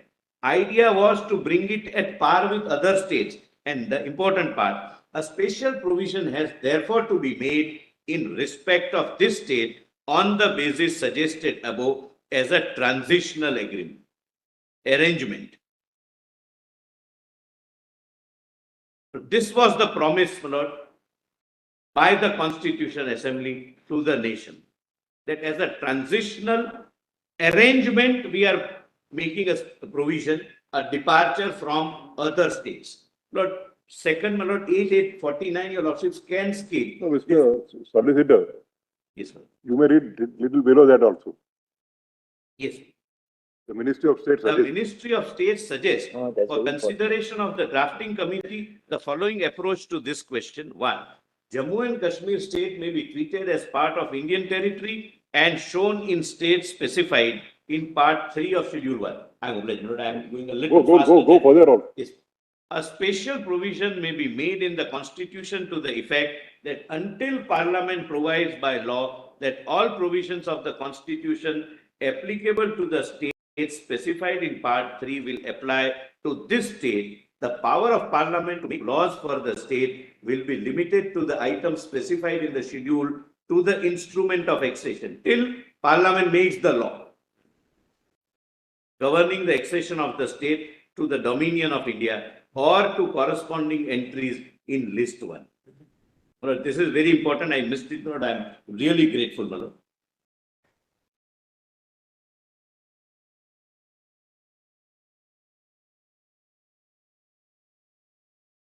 Then, my lord, 8849 is just an example how you retain your sovereignty.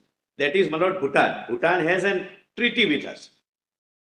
Contemporaneously signed, my lord, in 4750, my lord, that is 8849, where, my lord, in external affairs, India has suzerainty. We don't have sovereignty. They are sovereign, but, my lord, we have the 12-10-49. In a speech to the Constituent Assembly, Sardar Patel stated that although the initial policy of the government was to permit states to have a separate constitutions, this idea had now been dropped as a legacy from the rulers and the polity, and that in a people's polity, there was no scope for variegated constitutional patterns. We therefore discussed this matter with the premiers of various unions. Unions means the princely states, or association kind of a thing, and decided with their concurrence that the constitution of the state should also form an integral part of the Constitution of India. The natural implication of this statement is twofold: that Article 370 was of a temporary nature, and that it was meant to last only until the disturbed situation in Jammu and Kashmir was normalized. Now, my lord, is interesting. Draft Article 3068. Gopala Swami Iyengar had discussed the position of draft Article 370 in detail with Pandit Nehru before his departure to United States. Lord, generally speaking, when we go through, Lord, Gopala Swami takes the line which Pandit Nehru wants him to take. Lord, and there is some difference of views between Sardar Patel and Nehru on this issue. Principled differences. However, there was strong opposition in the Indian National Congress for giving any special provision. The same has been noted as under in my reminiscences of Sardar Patel by Vishnu Shankar. Not Vishnu Shankar was the principal secretary to Sardar. He was secretary within Becket Kashmir in those days and rose to become the cabinet secretary. Lord, his version is considered to be one of the authentic versions of what transpired during that period. Please read, my lord, what he says. In the party, there was a strong body of opinion which looked askance at any suggestion of discrimination between Jammu and Kashmir state and other states as members of the future Indian Union, and was not prepared to go beyond certain limits in providing for the special position of Jammu and Kashmir. Sardar was himself fully in accord with this opinion. But due to his usual policy of not standing in the way of Pandit Nehru and Gopala Swami Iyengar, who sorted out problems in their own line, he had kept his own views in the background. In fact, he had not taken any part in framing the draft proposals, with the result that he heard the proposals only when Gopala Swami Iyengar announced them in to the Congress party. The announcement was followed by a storm of angry protest from all sides, and Gopala Swami Iyengar found himself a lone defender with Maulana Abul Kalam Azad, an ineffective supporter. Metaphorically, the situation may be succinctly described by saying that both Gopala Swami Iyengar and his proposal were torn to pieces by the party. Now, J&K was included in Part 3 states under Article 1, and its territories were defined as the territory which comprised of the corresponding Indian state immediately before the commencement of the Constitution. Then, my lord, I have given the list. Your lordships can skip. Please come to 15-10-49. 4 seats were allocated in the Constituent Assembly to Kashmir. The debate is quoted as under. My lord, please come to page 39, somewhere in the after the figures. The foregoing paragraphs have dealt with changes in the numerical strength of the Constituent Assembly and in its representative character. That was, however, a series of changes of a different kind in the representation accorded to the Indian states, which deserve separate mention. While the Constituent Assembly was in session holding its deliberations between December 46 and November 49, many of the smaller states were merged in provinces. Many others were united to form Union of States, and some were directly administered by the center as chief commissioners provinces. These changes necessarily called for a readjustment of representation of states from time to time. The general plan adopted was as follows. The states were merged in provinces. The Speaker of the Legislative Assembly of the province was authorized to hold elections and by-elections wherever necessary and notify the person or persons elected or nominated. 2. Where the states were united to form Union of States like United States of Kathiawar, and in case of Hyderabad, Mysore and Jammu and Kashmir, the Raj Pramukh or the ruler of the state was entrusted with this function of selecting, not obviously but not electing. And 3, in case of states constituted into chief commissioners provinces, this function was entrusted to the chief commissioners. So far as allocation is concerned. Now kindly come to the next. But this is a very, very important letter, my lord, in my respectful submission and from my perspective. 16-10-1949. On the evening of introduction of draft Article 306A, that is erstwhile 370, after Gopala Swami Iyengar shared the draft of the article, Sardar Patel wrote a scathing letter to him, making his position clear as under. My dear Gopala Swami, thank you for your letter dated so-and-so, which I received only this afternoon on my return from Constituent Assembly. I find there are some substantial changes over the original draft, particularly in regard to applicability of fundamental rights and directive principles of state policy. You can yourself realize the anomaly of the state becoming a part of India and at the same time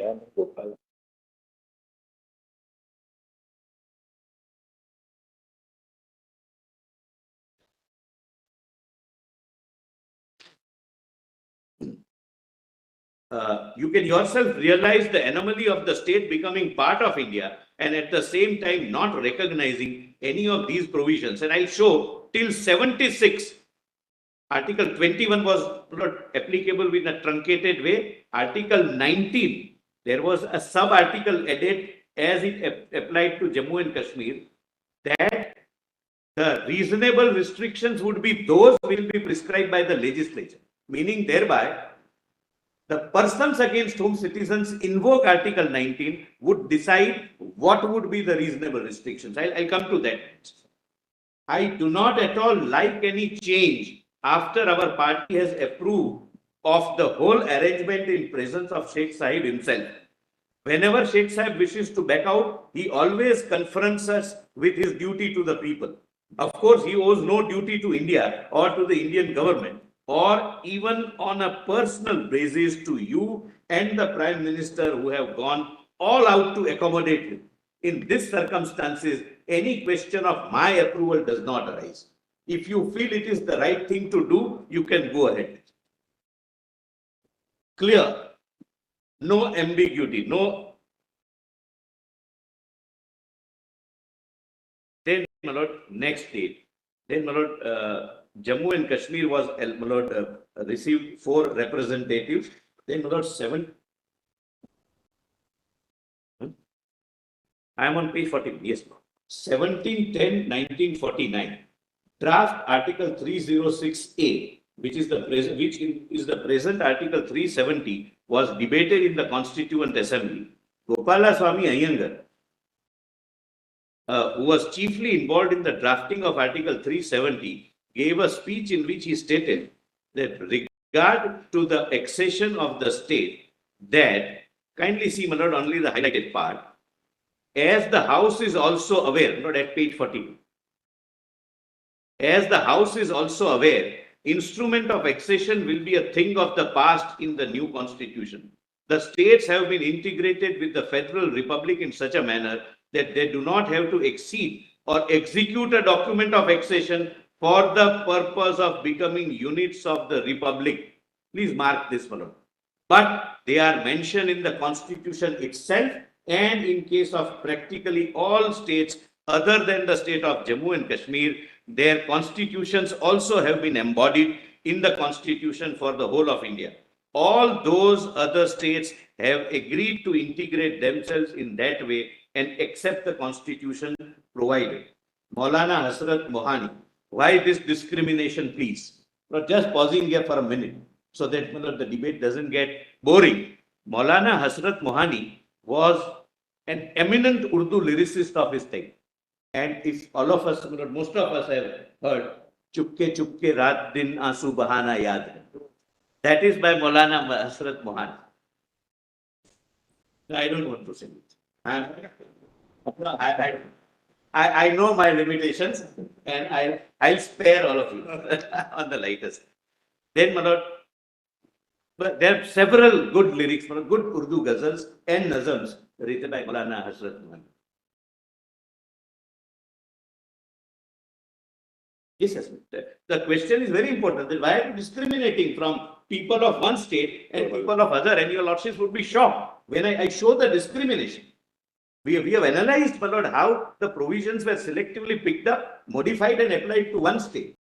And I am not saying that my power is taken away or state power is taken away. So far, the residents of Jammu and Kashmir were being deprived of what I will show to your lordship. Till 5th of August 2009. The Honorable Sri N. Gopalaswamy Iyengar, he replies, the discrimination is due to special conditions of Kashmir. That particular state is not yet ripe for this kind of integration.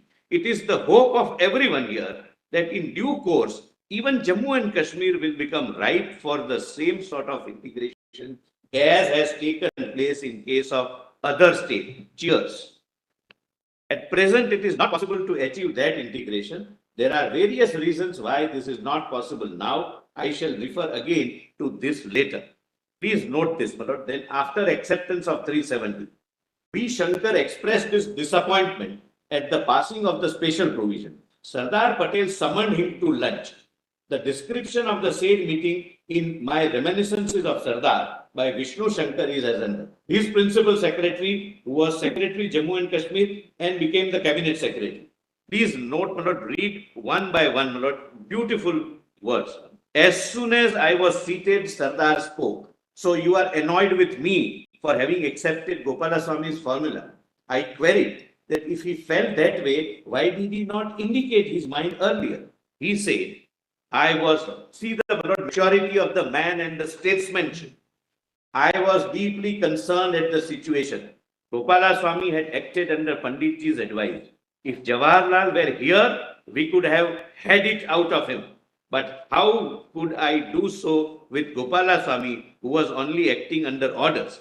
If I did, people would have said that I was taking revenge on his confidence when he was away.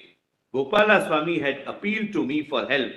How could I have let him down in absence of his chief? Since my Prime Minister is not present, I'll not let him down since my Prime Minister is out of the country. I then asked why he had let down the country and other states whose constituent assemblies had been scrapped in accordance with his advice and policy. He conceded the validity of the criticism but pointed out the delicate international position of the state and the issue of its relationship with India. We felt that the present situation had to be tied over without giving up the eventuality, and this had been done under the formula. Please note this, my lord, this only Sardar could have spoken, and now, my lord, it has proved to be, my lord, prophetic. He said that after all, neither Sheikh Abdullah nor Gopalswamy was permanent. The future would depend on the strength and guts of the Indian government. This is not a political. And if we cannot have confidence in our strength, we do not deserve to exist as a nation. If I may just seek the permission of the learned solicitor general, we were all told on 3rd of July to file all documents. Again, there's nothing wrong with that. Continuous interest. This is, I think, this is. Mr. Sri Singh, You were given, all of you were given. Mr. Singh, let him continue. I mean, what's this side patiently. Uncomfortable. No, when your side argued, there was no interruption from either the attorney or the solicitor. Lord, many of them provided additional documents, But, additional judgments. We never objected. these are well established, these are well known. Why such sensitivity over some statement which comes may not be palatable? Also, Mr. Singh, equally we know that when we decide the matter, we have to give primary importance to primary sources, Yes. such as the statutes, the instruments of accession. These are other documents which he is relying on. The extent was dead. Nurani was not even born when all this happened. It's extract put in a list of dates. I did object to Nurani. It's a one-sided No, picture. your nodal counsel argued that he received it Sunday evening. I'm sorry. Your nodal counsel, he agreed in the morning that he received it long back, but he did not circulate it amongst you. On Sunday, last Sunday. I'm saying that there are extracts from a book in a list of dates. The book is not on record. It's not a document before your lordship. We'll give more copies of the book.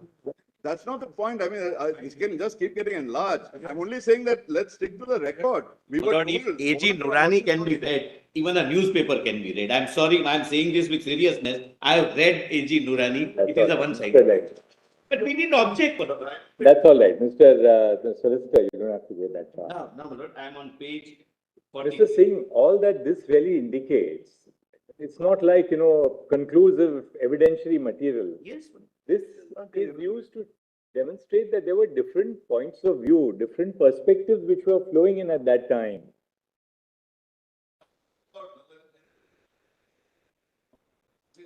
A historical perspective of what people felt at that particular time. There are several And things in mentioned internal by dialogue that was I taking would- place, where one side was expressing one view, the other side was strongly opposed to it. Ultimately, we have to interpret the provision of the Constitution. Exactly. How this all came about, This that's is all an that we are. end of Sibal, you also referred to certain I documents. find, Malad, this going on, but I mean, That's all right. These documents give us some That's right. air of the background, I- of different perspectives to the Lord, background. Several new facts were stated. I didn't object because I didn't want to trivialize the dialogue. This is the Constitution. Bench we are at. Etc., please proceed. So kindly come to page 44. If I not can be read in this. Yes, sir. Lord, 43 bottom. In the course of discussions regarding federalism in India during the Constituent Assembly, Jaspat Roy Kapoor, representing United Provinces, commented, I only wish that Kashmir should also So have you are reading page? 44. page 43 last date, my lord. This is Constituent Assembly debates, CCD, my lord, document volume 8, PDF. My lord. I've quoted for your lordship's easy reference. Just put back.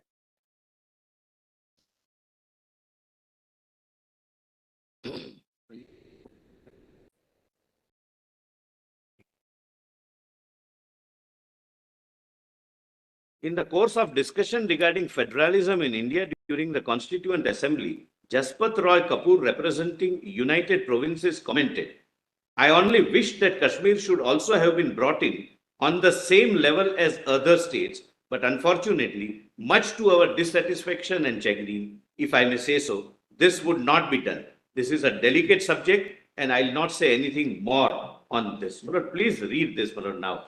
This is very, very important, and in my respectful submission, the answer, my lord, lies here. what happened to Jammu and Kashmir, its sovereignty, external, internal, my lord, the difficulty is the petitioners are confusing, in my understanding, internal sovereignty with autonomy. External sovereignty, my lord, nobody can dispute that it is with the Union of India. Internal sovereignty in the facts of our case and in the constitutional structure which we have accepted would mean autonomy of the federating units. And which autonomy is there with every state? There are not. It's actually there with every institution. Every institution is autonomous. So that's not I mean, internal. we have the autonomous authority to decide a constitutional issue. Commission. But we can't say that internal sovereignty rests with us. We are an independent autonomous institution under the They are Constitution. confusing the word autonomy with internal sovereignty. There is no internal sovereignty. Except that, Mr. Solicitor, to paraphrase their argument fairly, what they are saying that, look, we gave up external sovereignty, there's no doubt about it. They say that we have acceded to the Indian Union, that's irrevocable. But they said that the events, the adoption of 370 would indicate that while there was a giving up of external sovereignty, a modicum of internal sovereignty, which was exercised by the then Maharaja, that was not ceded to the Indian Union. That seems to be the line of submission. And my respectful. And therefore, they are relying on various judgments of our court to indicate Indira Nehru Gandhi versus Rajnayan, to indicate that sovereignty has an external component, it has an internal component also. Different context, but I'll assist your lordships on that. And by in your turn, you can explain Yes, that yes. that line of. We are really on the list of dates. You can go ahead. Yes. 25th 11/1949, Yuvraj Karan Singh issued a proclamation for the state of Jammu and Kashmir. I have given the pagination, by which he declared and directed the Constitution of India shortly to be adopted by the Constituent Assembly of India, govern the constitutional relationship between the state and the contemplated Union of India, and shall be enforced in the state by him, his heirs and successors in accordance with the tenor of its provisions. The same proclamation is worth quoting in full.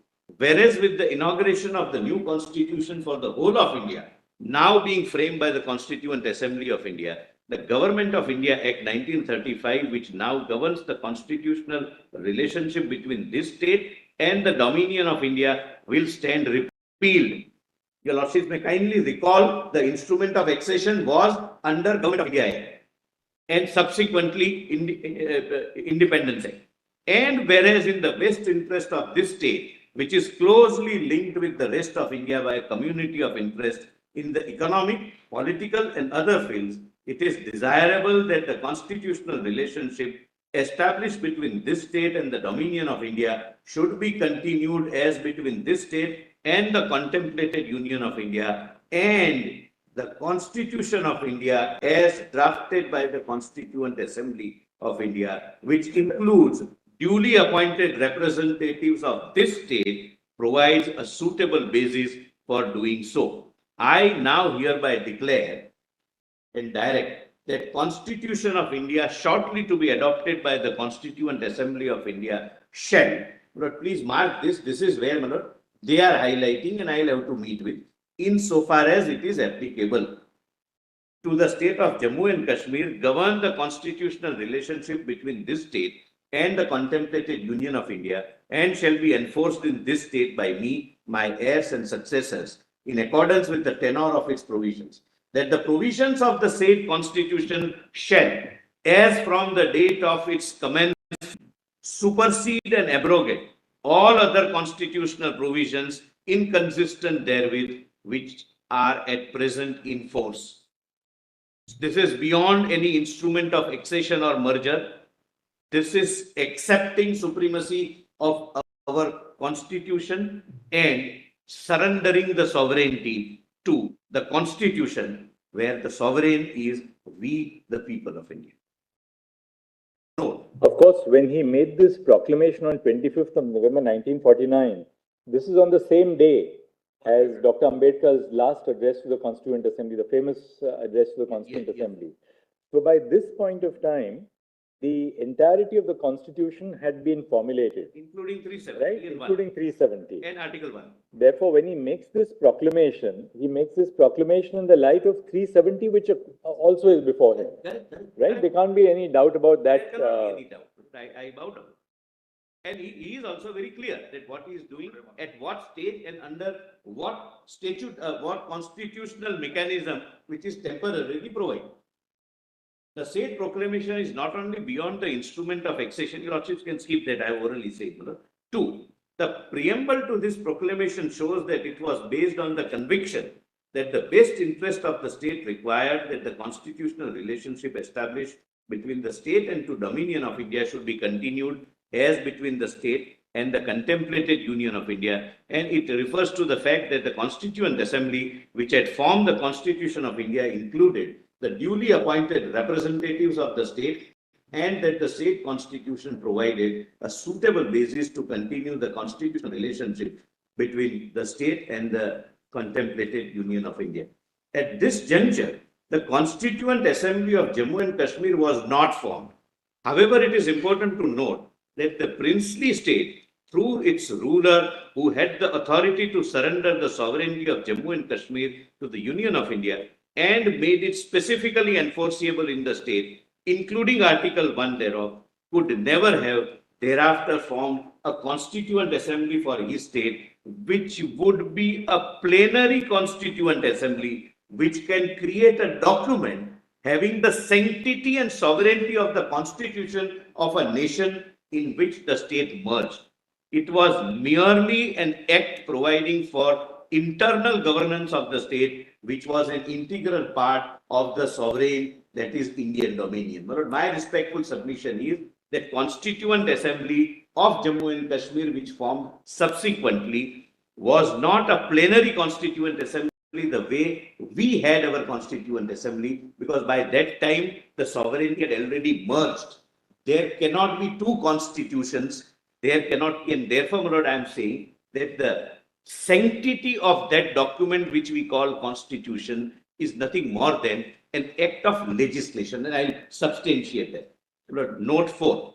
This furthers the point that the words Constituent Assembly in Article 370, sub Article 3, can be read only as Legislative Assembly, even without the aid of Article 367. Apart from this, Solicitor, this will require a little clarification. Yes, yes, but This will require a little clarification. At this stage, we are not saying anything, because when we talk about Article 370, including the explanation which is added, which is separate submissions, that will require clarification. But I'm conscious this is not the best point where I can justify the substitution. We are not stopping you at this stage because you're going on facts. This is not the best point on which, my lord, I would be able to justify substitution of a defunct Constituent Assembly with legislature. I'm not, my lord, joining issue with it. I have other set of submissions on that. At this stage, my lord, this is the perception, my lord, which I am presenting for your lordship's consideration. Now, my lord, kindly come to 26/11/49. The Constitution of India is adopted.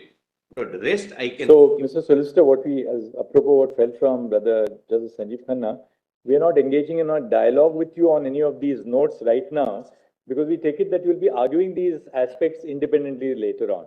I just want to draw. So right now we'll run through the list of dates with you, so we have a broad drift of your analysis. I just want to point out But broadly. we take it that you're going to take up each one of these strands later and argue them independently. have- Then we can, so instead of asking you any of our doubts right now, we'll reserve it to when you go into the themes themselves. Right now, we can just run through the list of dates. What I intend better? for assisting your lordships, the way is this, my lord.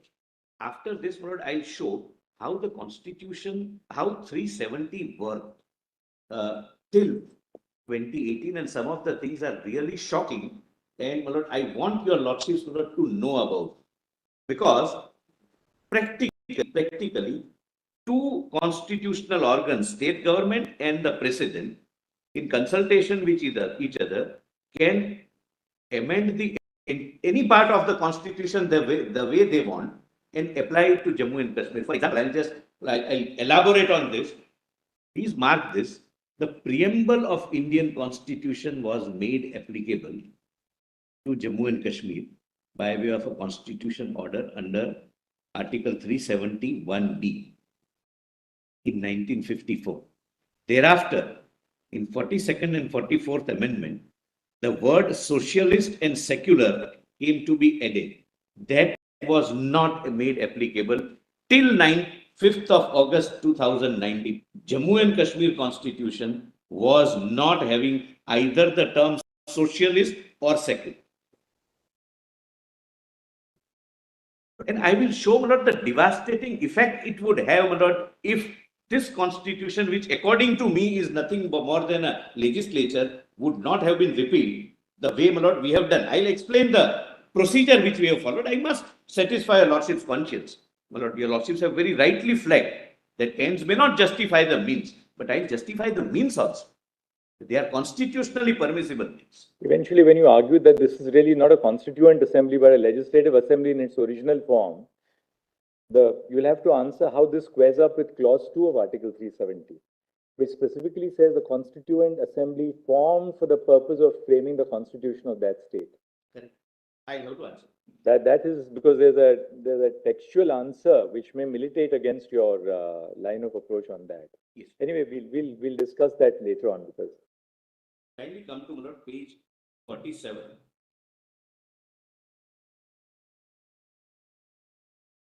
So it's, can I, my lord, this is a new point, my lord. Now, first constitution order comes, my lord, I think you can continue on Monday morning. Well, since your lordship is hearing this matter on Monday, we had some commitments. Your lordship will pardon me for some. Certainly, not yes, to be there, of course. But I didn't know about this. Monday running around in No. miscellaneous No, matters. he can't. Never. He can't. Never, my lord. I am before the constitution. Yes. No way in the world. Out of question, my lord. I would not make any question. Right, your lordship.